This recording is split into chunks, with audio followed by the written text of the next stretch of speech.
ตีเลาะข้างป่าบัวนะครับปลาเนี่ยน่าจะอยู่ในป่าบัวตรงนี้นะครับน้ำไม่ลึกมากนะครับกับปลาช่อนนะครับไซส์อ้วนเลยตัวนี้เป็นกบยางแก้คันนะครับออกแบบให้มีขาเนี่ยผมว่าช่วยได้เยอะเลยครับก็คือปลาเนี่ยสนใจมากๆก็คือสนใจ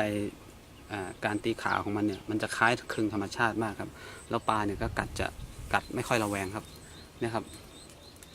ตีไปไม่กี่ไม้ครับได้เรื่องเลยกบยางแก้คันนะครับกับปลาช่อนเนี่ยได้ผลดีมากเลยครับก็ฝากไว้ด้วยนะครับผม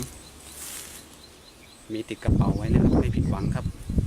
เพราะว่าช่วงนี้น้ำมันค่อนข้างน้อยนะครับน้ำแห้งเนี่ยตีกบยางเนี่ยเหมาะมากเลยครับโอเคปลาจะหลุดสุดยอดมากครับปลาจะหลุดครับผมโอเคครับ